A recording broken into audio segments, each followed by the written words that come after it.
हम चर्चा करेंगे कक्षा 12वीं इतिहास। कक्षा 12वीं इतिहास अध्याय 1।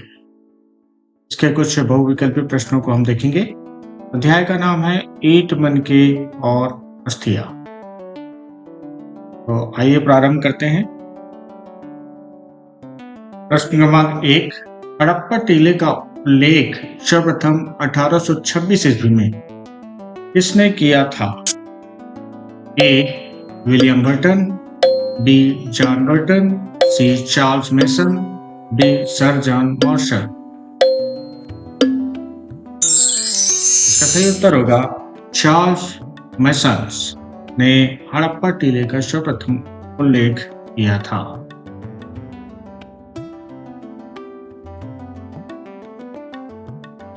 भारतीय पुरातत्व का पिता किसे कहा जाता है?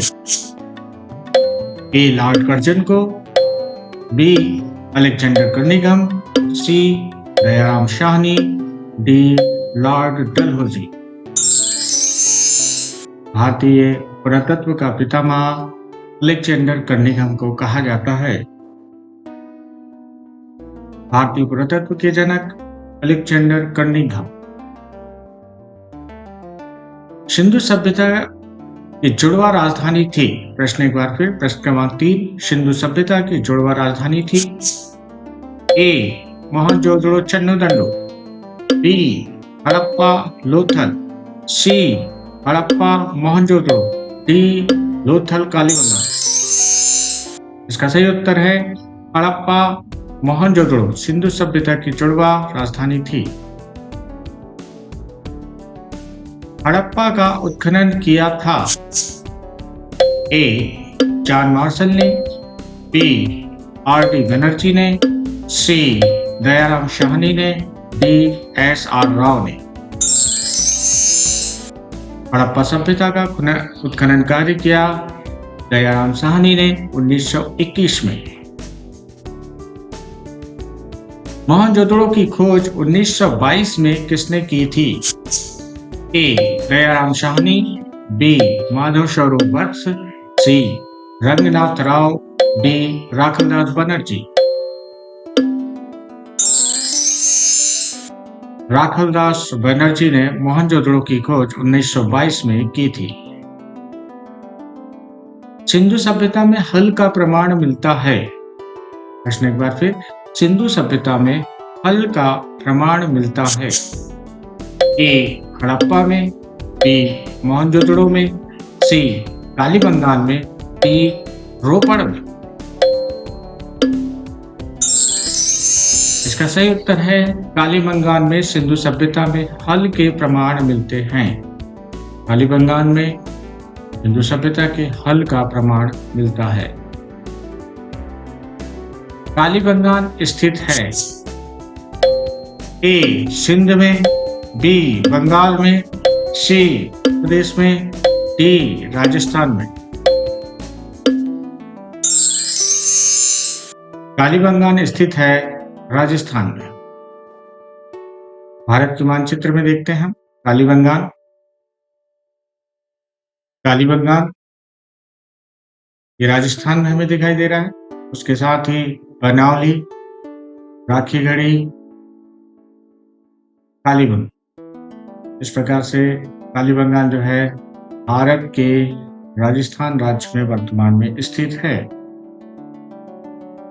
प्रश्न क्रमांक 9, हड़प्पा सभ्यता का सबसे बड़ा नगर कौन सा था? ए. कालीबंगान, बी. मोहनजोदड़ो, सी. लोथल, डी. रंगपुर। हड़प्पा सभ्यता का सबसे बड़ा नगर था मोहनजोदड़ो। हड़प्पा सभ्यता का प्रशासन था ए. राजतंत्रात्मक, बी. नगरपालिका जैसा, सी. लोकतंत्र जैसा, डी. गणतंत्रात्मक जैसा। इसका सही उत्तर होगा नगरपालिका जैसा हड़प्पा सभ्यता का प्रशासन था। प्रश्न क्रमांक 11, सिंधु सभ्यता में गोदीपाड़ा कहां से मिला है? ए. कालीबंगान, बी. रोपड़, सी. बनावली, डी लोथल। इसका सही उत्तर देखते हैं। सिंधु सभ्यता में गोदीपाड़ा लोथल से प्राप्त हुआ है। मानचित्र में हम देखते हैं भारत का मानचित्र, और भारत के मानचित्र में लोथल गुजरात में, भारत के मानचित्र में हम देख रहे हैं लोथल गुजरात में। सिंधु सभ्यता में गोदी मतलब होता है बंदरगाह के प्रमाण गुजरात के लोथल से प्राप्त हुए हैं। विद्वानों के अनुसार यहाँ से विदेशों के साथ जल मार्ग से व्यापार होता था। आगे चलते हैं। प्रश्न क्रमांक 12, हड़प्पा सभ्यता से प्राप्त अवतल चक्की पर किस पुरातत्वविद ने प्रकाश डाला है? ए कर्निंघम, बी अर्नेस्ट मैके, सी जॉन मार्शल, डी अवतल चक्की पर प्रकाश डाला है अर्नेस्ट मैके ने। आइए और विस्तार से हम इसे जानते हैं। अवतल चक्की बड़ी संख्या में यहाँ से प्राप्त हुई है, और ऐसा प्रतीत होता है कि अनाज पीसने के लिए प्रयुक्त ये एकमात्र साधन था। साधारणतया ये चक्कियां स्थूलतः कठोर कंक्रीले, आग्नेज अथवा बलुआ पत्थर से निर्मित थी। इन चक्कियों के तल सामान्यतः उत्तल है। निश्चित रूप से इन्हें जमीन में अथवा मिट्टी में जमा दिया जाता रहा होगा। निश्चित रूप से इन्हें जमीन में अथवा मिट्टी में जमा कर रखा जाता रहा होगा, और एक दूसरा छोटा पत्थर आगे पीछे चलाया जाता था। अवतल चक्की हमें दिखाई दे रही जो सिंधु सभ्यता से प्राप्त हुई। इसे सबसे पहले अर्नेस्ट मैके ने प्रकाश में लाया 1937 में। अगले प्रश्न की ओर चलते हैं। मोहनजोदड़ो किस नदी के किनारे स्थित है? ए सिंधु नदी, बी रावी नदी, सी सतलज नदी, डी ब्यास नदी। मोहनजोदड़ो स्थित है सिंधु नदी के किनारे। भारत के मानचित्र में हम देखते हैं वर्तमान में सिंधु नदी पाकिस्तान में बह रही है, पाकिस्तान में है। तो मोहनजोदड़ो हमें दिखाई दे रहा है ये सिंधु नदी के किनारे स्थित है, जैसा कि हमें मानचित्र में दिखाई दे रहा है। सिंधु नदी और सिंधु नदी के साथ में मोहनजोदड़ो। सिंधु सभ्यता में नर्तकी की मूर्ति कहां से प्राप्त हुई है? ए मोहनजोदड़ो, बी लोथल, सी हड़प्पा, डी रंगभूमि। देखते हैं इसका सही उत्तर क्या होगा। इसका सही उत्तर होगा मोहनजोदड़ो से सिंधु सभ्यता में नर्तकी की मूर्ति प्राप्त हुई है। प्रश्न क्रमांक 15, हड़प्पा किस नदी के किनारे स्थित है? ए सिंधु नदी, बी ब्यास नदी, सी सतलज नदी, डी रावी नदी। इसका सही उत्तर है, इसका सही उत्तर होगा हड़प्पा रावी नदी के किनारे स्थित है। आइए भारत के मानचित्र में हम देखते हैं हड़प्पा जैसा हमें दिखाई दे रहा है। भारत का मानचित्र, ये रावी वर्तमान में ये पाकिस्तान में है। हड़प्पा रावी नदी, हड़प्पा।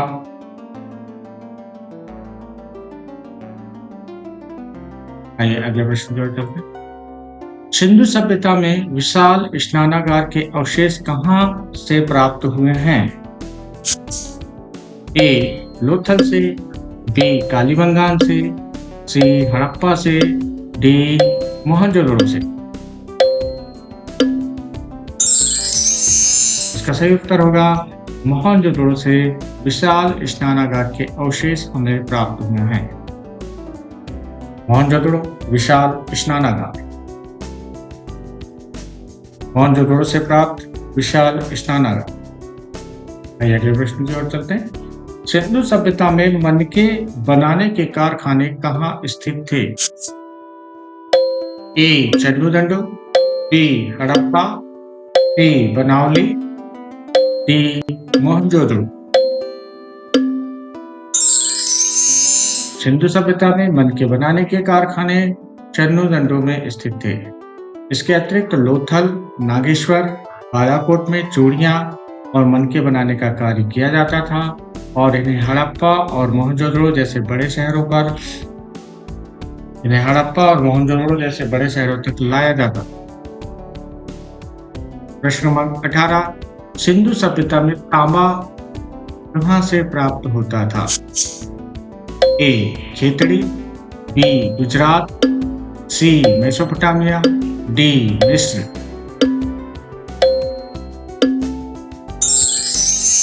सिंधु सभ्यता में तांबा राजस्थान के खेतड़ी से प्राप्त होता था।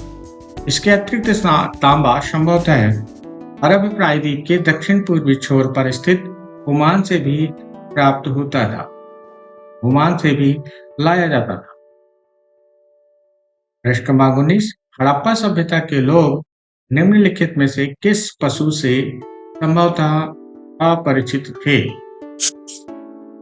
ए गाय, बी बैल, सी भैंस, डी अश्व।